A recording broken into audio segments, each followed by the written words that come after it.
Bab 21. Kegilaan Ervan. Shh, Ma. Ervan mengkode mamanya untuk berhenti berceramah dengan menunjuk Aira yang sudah tertidur. Cindy pun sudah tidak mengomeli Ervan. Kini ibu dua anak itu mendekati rajang menantunya. Dijaga baik-baik lo ini. Jangan sampai keulang lagi, pesan Cindy sembari mengusap rambut menantunya yang tertidur lelap.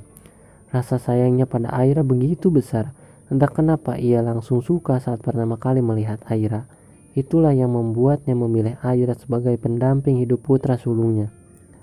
Ervan mengangguk lalu mengantarkan mamanya keluar dari ruang rawat dia. Aira dong, masa dia?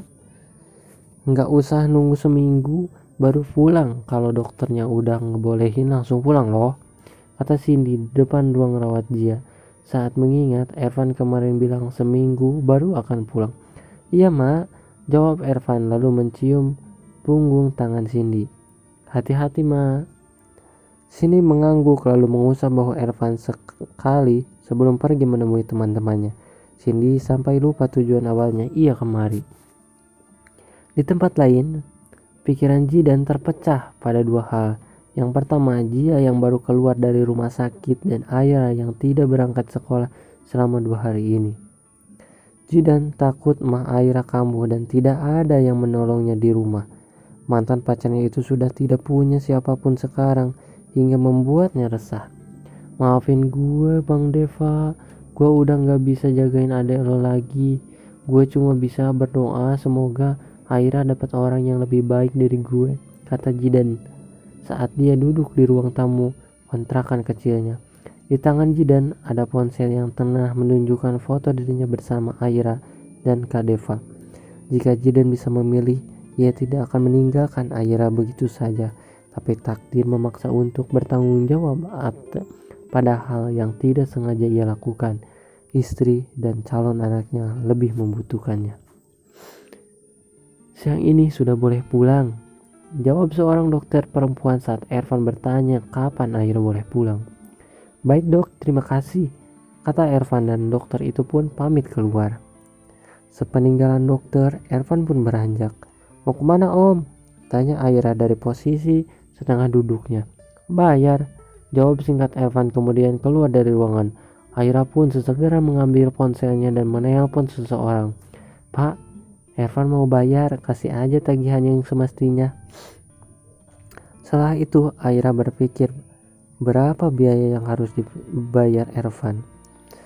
Cuma puluhan juta, gak bakal berasa di kantong suaminya, monolognya. Ervan pun kembali setelah membayarnya. Mahal enggak om?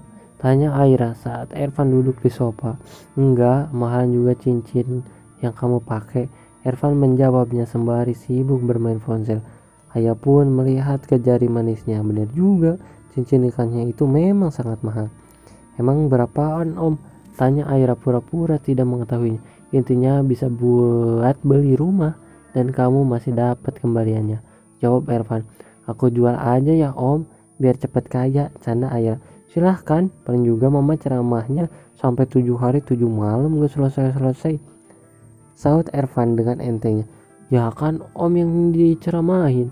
Iya, dikira saya enggak bisa nafkahin kamu, padahal kamu yang enggak nafkahin saya, kata Ervan dengan nada sebalnya. Lah kok aku, kan tugas suami buat cari nafkah, saut Aira.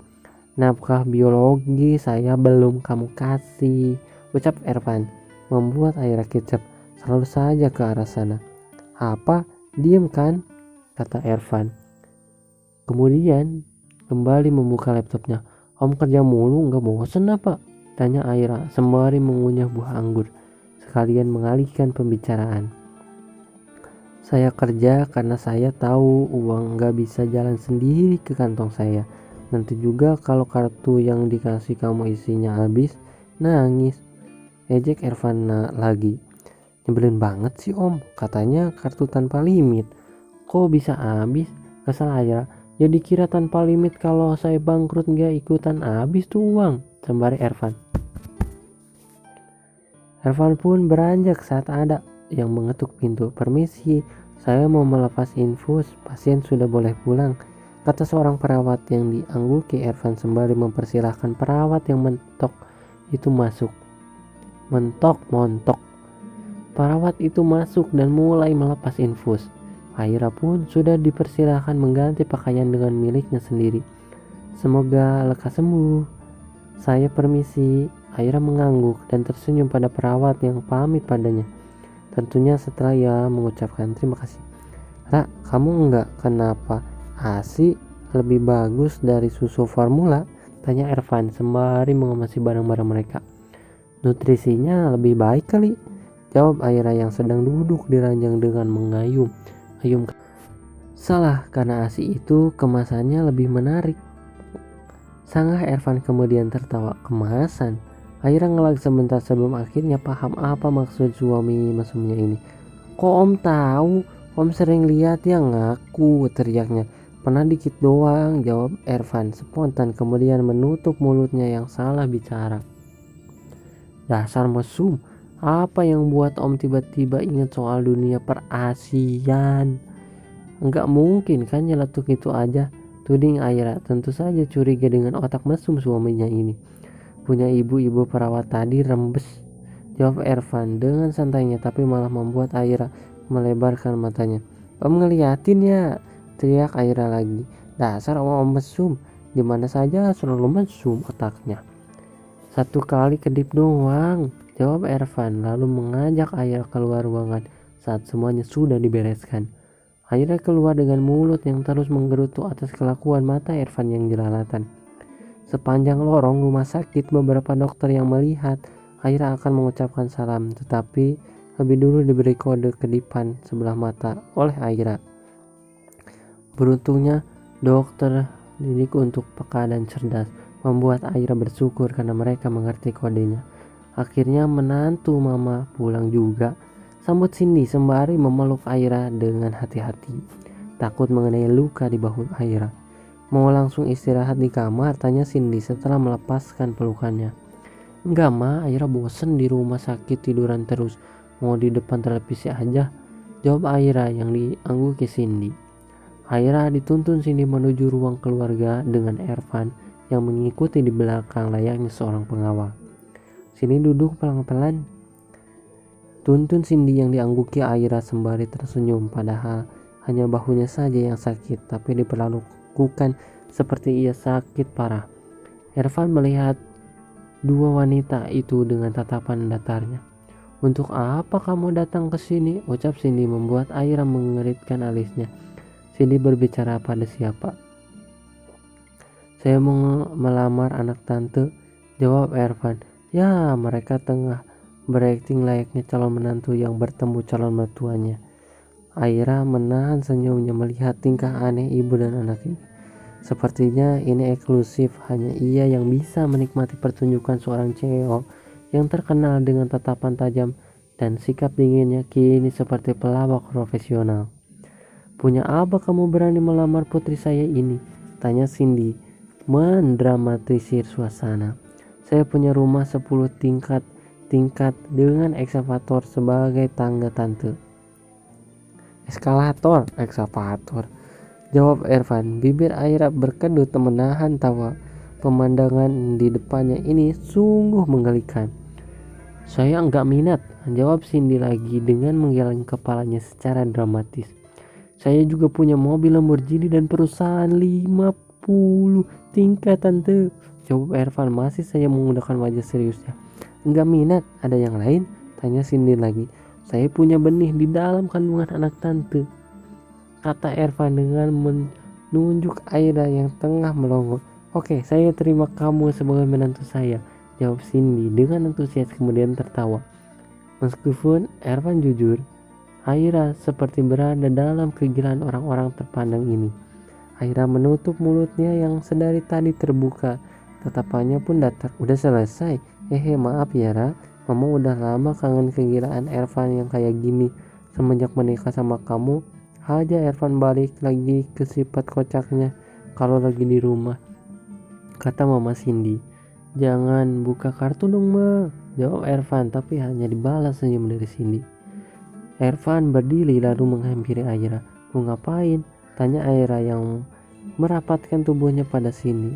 "Mau wujudin ucapan saya tadi," kata Ervan lalu meletakkan tangannya di punggung dan lipatan kaki Aira. "Ma," teriak Aira saat Ervan mengangkat tubuhnya.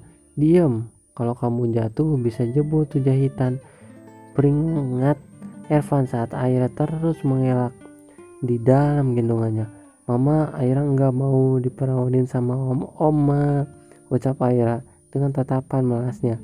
Cindy hanya tersenyum sembari memandangi anak dan menantunya yang akan menaiki tangga. Cindy tahu Ervan tidak akan ngapa-ngapain menantunya. Ervan tidak akan seganas itu pada istrinya yang baru saja dioperasi. Udah pulang bulan madunya? Cindy menengok ke samping dan sudah ada Adele yang berdiri di sebelahnya.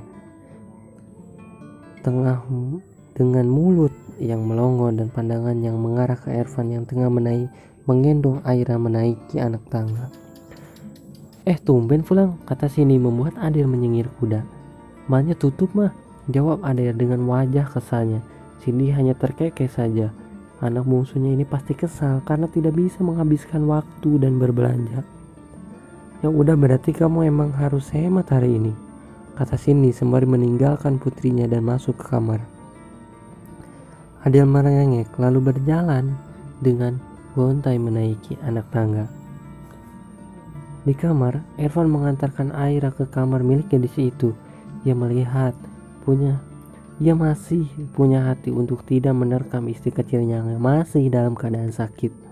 "Udah sana om keluar," usir Aira yang sudah menyelimuti dirinya sendiri sampai ke leher.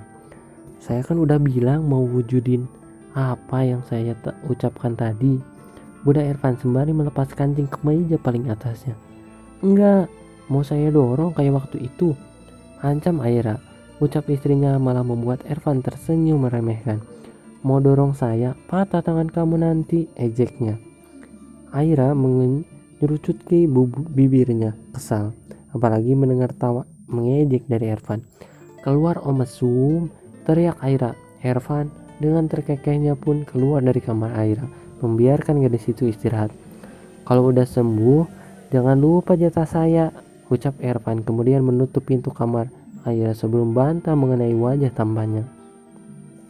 Sabar Aira, bisa cepat tua gue, marah-marah mulu." Saat sedang menggerutu sendiri, Aira dapat pesan dari Mbak Dea yang mengatakan bahwa ia melihat Willy memasuki komplek perumahan ini, yang artinya Willy akan pulang.